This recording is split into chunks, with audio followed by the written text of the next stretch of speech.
we have the risk factors, and then there's this whole literature looking at the consequences. There's an abundant literature now comprised of methodologically sophisticated studies, probably in the neighborhood of 400 studies worldwide, maybe more, from around the world, now indicates abortion significantly increases risk for depression, anxiety. There have been several different anxiety disorders that have been investigated, including PTSD and general anxiety disorder and even phobias and so forth, substance abuse, suicide ideation and behavior.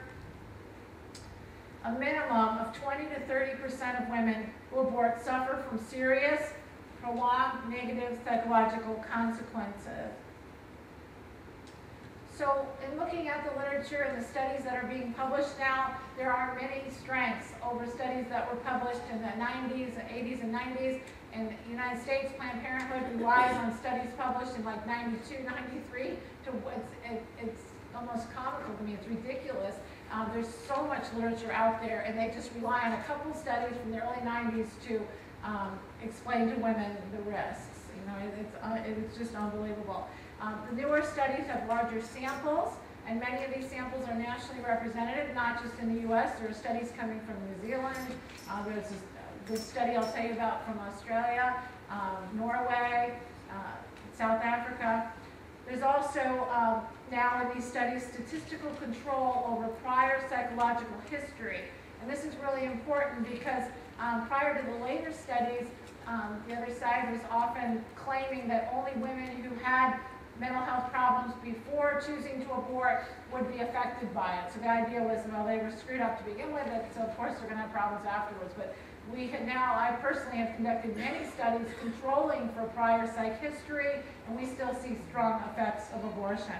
And then we now have studies with controls for personal and situational variables that are predictive of the choice to abort. And that is important too, because we need to be able to tease out the effect of abortion. We need to be able to definitively say that it was the abortion, not the relationship problems or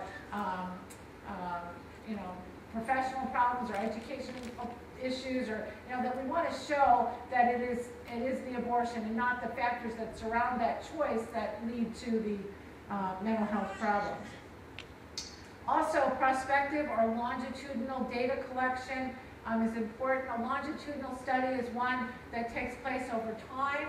We need to establish that the abortion preceded any of the mental health issues, and these newer studies have lower dropout rates. One of the studies that was cited for years as being, a prime example of a well-constructed study, and it was cited, it was published in 1985 in the Journal of Personality and Social Psychology with a dropout rate of 60%.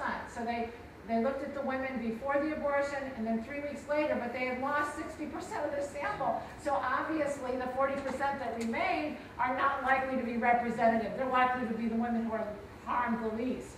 So that was a problem methodologically, and now we have much higher retention rates and so forth. So we have use of appropriate control groups now, the unintended pregnancy delivered. Lots of the studies have just pregnancy delivered, but when you use a very homogeneous population, we published several studies using Medi-Cal data from California, so it was all poor women in the state of California. We can kind of systematically equate the groups by using a homogeneous sample as well. But there are better comparison groups or control groups. And then the newer studies have more comprehensive measures of mental health, often with actual diagnostic codes assigned by professionals. Some of the older studies would have like 2 items related to depression. Are you feeling sad since the abortion? Are you more depressed? Without really comprehensive assessments where we can definitively say that these women are experiencing mental health problems. So let's look at some of the studies from around the world.